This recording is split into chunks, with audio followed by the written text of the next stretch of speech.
আসসালামু আলাইকুম, সবাইকে স্বাগতম। নতুন আরো একটি পর্ব নিয়ে আজকে আবার চ্যাপ্টার 4 সূচক ও লগারিদমের নবম দশম শ্রেণীর ও এসএসসি পরীক্ষার্থীর জন্য খুবই গুরুত্বপূর্ণ সৃজনশীল অংশ এর প্রশ্ন 3 আজকে আলোচনা করব। প্রশ্ন 3 বলা হয়েছে x equal to a inverse 1 plus 3b inverse 1 whole to the power inverse 1 y equal phi q root x to the power phi divided x to the power q into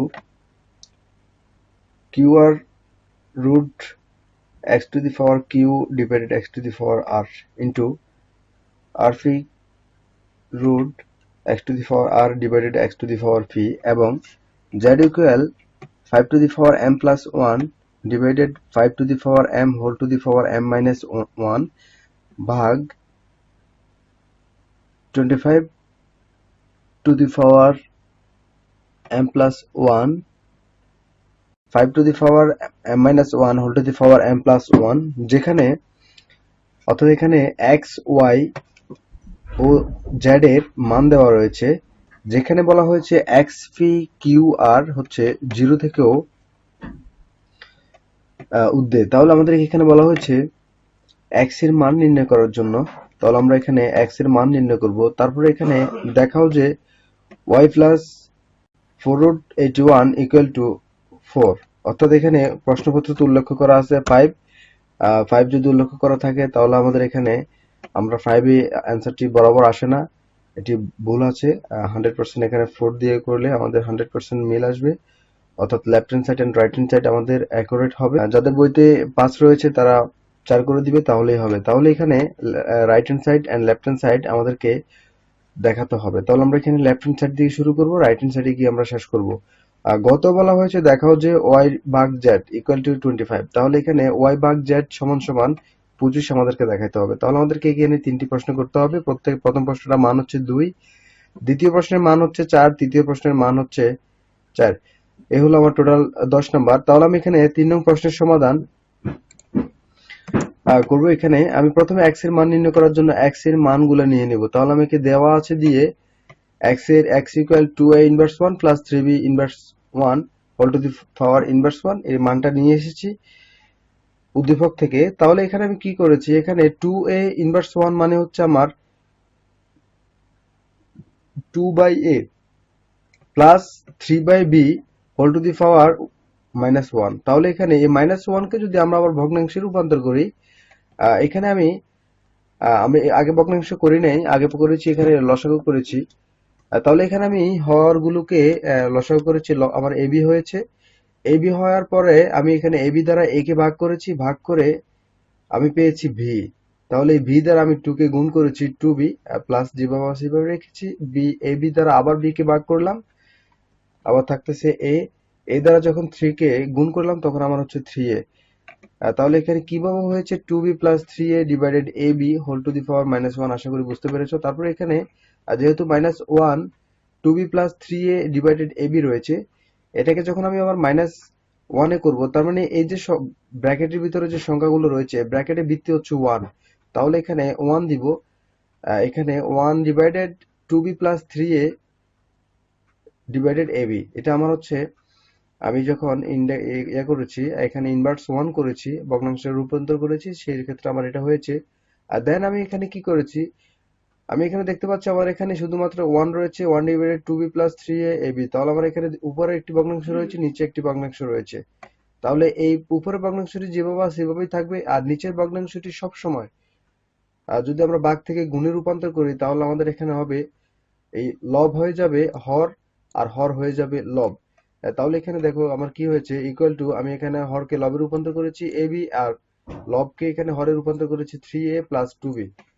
আর নির্ণয় মান হচ্ছে আমার ab divided 3a plus 2b। আর করা যাচ্ছে না, সেহেতু এখানে আমার সমাধান। আশা করি বুঝতে পেরেছ। প্রশ্ন খ বলা হয়েছে দেখাও যে y প্লাস, তাহলে এখানে 4 রুট 81 আমার এখানে বামপক্ষ নিয়ে আসতে হবে। তাহলে আমার এখানে y এর মান বের করা নেই, তাহলে আমাকে আগে y এর মান বের করে নিতে হবে, তারপরে এখানে বামপক্ষ দিয়ে আমাকে অঙ্কটা শেষ করতে হবে। তাহলে এখানে আমি প্রথমে y এর মানটা নিয়ে নিব। তাহলে y ইকুয়াল টু যেভাবে আছে মানটা দেওয়া রয়েছে যেভাবে, এভাবেই নিয়ে নিলাম। প্রশ্ন খতে দেওয়া আছে দিয়ে তারপরে এখানে করেছি phi q root x to the power phi divided x to the power q, যেভাবে সেভাবেই রেখেছি। দেন এখানে আমি করেছি আমার এখানে যেহেতু দুটি চলক রয়েছে ভাগ আকারে, তাহলে আমি একটি চলকে রূপান্তর করেছি ফি মাইনাস কিউ, এখানে কিউ মাইনাস আর, আর এখানে হচ্ছে আর মাইনাস পি। তাহলে এখানে আমি করেছি X minus X to the power phi minus Q, এখানে কিউ মাইনাস আর, আর হচ্ছে এখানে আর মাইনাস পি। তারপর এখানে আমার এখানে যেহেতু রুট এর মান যেহেতু আমরা জানি হাফ, সো এখানে আমরা ফি কিউ কে রুট এর রূপান্তর করেছি। তাহলে আমার যদি কোনো সংখ্যাকে আমরা রুট আকারে নিই, যেমন আমাদের কিউবিক রুটকে যখন আমরা ভগ্নাংশে পরিবর্তন করি তখন আমাদের হয় 1/3, আর যখন আমরা রুট 4 রুটকে যখন আমরা রূপান্তর করবো ভগ্নাংশে তখন আমরা হবে 1/4, আর যখন আমরা ফি কিউ রুট যখন আমরা রূপান্তর করব তখন আমাদের হবে 1/ফি কিউ। তাহলে এখানে আমি দিয়েছি 1/ফি কিউ, সেম এস যেভাবে রয়েছে x to the power q minus r whole to the power 1/ফি কিউ আর, এখানে সেম এস রেখেছি 1/আর ফি। তারপরে এখানে করেছি যেহেতু আমার এখানে ফি মাইনাস কিউ হচ্ছে এখানে লব আর এর নিচে হর রয়েছে, তাহলে আমি জাস্ট এখানে লবে লবে গুণ করেছি ফি মাইনাস কিউ ডিভাইডেড ফি কিউ, তারপর হচ্ছে যে কিউ মাইনাস আর divided Q minus Q R, আর মাইনাস ফি এখানে হচ্ছে ডিভাইডেড আর ফি। তাহলে দেখতে পাচ্ছি এখানে সবগুলো পাওয়ার গুণাকারে রয়েছে, সবগুলো চলকের পাওয়ার গুলো গুণাকারে রয়েছে, তাহলে আমরা এখানে যোগ করব ফি মাইনাস কিউ ডিভাইডেড ফি কিউ, কিউ মাইনাস আর ডিভাইডেড কিউ আর মাইনাস ফি ডিভাইডেড আর ফি। শুধু এখানে পাওয়ারের কাজ করতেছি। তারপর এখানে মনোযোগ দিলে হবে আমাদের এখানে আর ফি মাইনাস কিউ আর প্লাস ফি কিউ মাইনাস আর ফি প্লাস কিউ আর মাইনাস ফি কিউ। এখানে আমি ফি কিউ কিউ আর আর হচ্ছে আর ফি এই তিনটিকে যখন আমি লসাগু করেছি আবার হয়েছে ফি কিউ আর, এই ফি কিউ আর দ্বারা আমি ফি কিউ কে ভাগ করেছি, ভাগ করে আমি পেয়েছি আর, আর দ্বারা আমি ফি কে গুণ করেছি এবং কিউ কে গুণ করেছি, সেম সবগুলোকে এভাবে করেছি, ফি কিউ আর কে আবার কিউ আর দ্বারা গুণ করে ভাগ করেছি, ভাগ করে আমি পেয়েছি এখানে ফি, ফি দ্বারা কিউ কে গুণ করেছি, তারপর আর কে গুণ করেছি, তারপর এখানে ফি কিউ আর কে আমি আর ফি দ্বারা আবারও ভাগ করেছি, সেম সবগুলোর ক্ষেত্রে একইভাবে করেছি। তারপর এখানে হচ্ছে আমার আর ফি মাইনাস কিউ আর প্লাস ফি কিউ মাইনাস আর ফি প্লাস কিউ আর মাইনাস ফি কিউ।